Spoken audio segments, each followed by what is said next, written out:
Happy Wellness Wednesday chats with Chatty Jackie, everyone. I am wearing bright blue today because November 17th is Children's Grief Awareness Day. The sign for it is actually this beautiful blue butterfly. Grief is a feeling that we may have that is typically connected to a loss.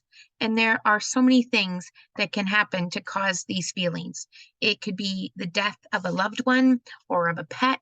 It could be the loss of a relationship that was really important to us. It could be the loss of an activity that we really like to do and we can't do it anymore.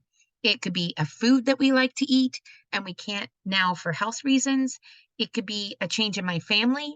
It could be from a big move we just had to make where we now miss the old home and the people and activities there. It could even be the loss of a game or a sports tournament. Sometimes grief can make us feel sad, but there are so many other feelings that can come along with grief. We can feel lonely or angry or confused or exhausted or disappointed, worried, scared. These feelings can come and go. They can stay and linger, or they can leave for a while and then bam, show back up like a zit on my chin. We can feel all of these things, none of these things, or we can feel all of these things and more all at the same time. All of these feelings are valid and they are important. And if there's anything I've learned, I cannot change the loss. Dang it.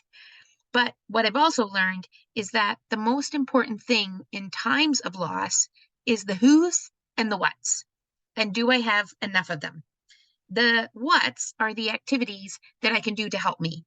There are as many activities that can help as there are people on this planet. I can draw a picture about what I'm feeling. I can write in my journal. I can read a book about loss. You can find a whole long list of them on rainbows.ca. I can write a song about how I'm feeling. Hello, can you hear me? There are so many incredible songs that were written about a loss. I can make my favorite foods. I can bake myself double chocolate gluten-free vegan cupcakes with extra icing and sprinkles, and then eat them all by myself or share with a loved one. I can plant a tree or some daffodil bulbs that will come up in the spring. I can paint rocks with hearts and flowers and then put them in my flower bed or place them at a school or hospital. I can watch a movie that makes me laugh or cry or both. I can keep track of my feelings on my mood app. I can go for a walk in the park. I can go for a hike on a trail.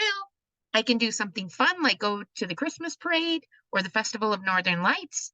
I can go to a hockey game and cheer on a team. I can join a choir or a sports team or a dance program. I can make Christmas cards and deliver them into the mailboxes of people on my street or in my apartment floor or my townhouse complex. I can scream into my pillow really loud, or I can even listen to really loud music and do awesome dance moves. So the who's are the who can I talk to? And how many of these are there in my life? Well, if the loss was about an accident or a scary event, I can call victim services. They can help me. Maybe there's a Rainbows Grief Support group starting up in my school that I can join. I could talk to a kids' help phone counselor about how I'm feeling. I can call them or text them or chat with them online on my laptop using Messenger. And I can do any of those things 24 hours a day, 7 days a week. I can talk to a mental health worker at my school.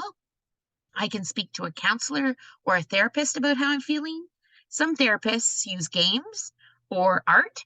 Some even use pets. Some even use horses. I can get a hug from someone I love, and then I can go back and get another one. The most important part of grief is to remember that we can't go over it. We can't go under it. We can't go around it. We got to go through it.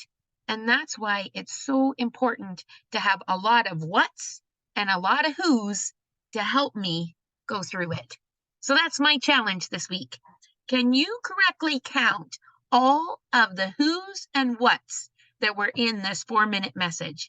Even better, There may even be prizes for those of you that can add to my already long list. Can you think of other who's and what's that can help us when we're sad? So we will see you back here again next Wednesday. In the meantime, I'm going to head to volleyball, which is my fun what that helps me feel better when I need it. See you next Wednesday.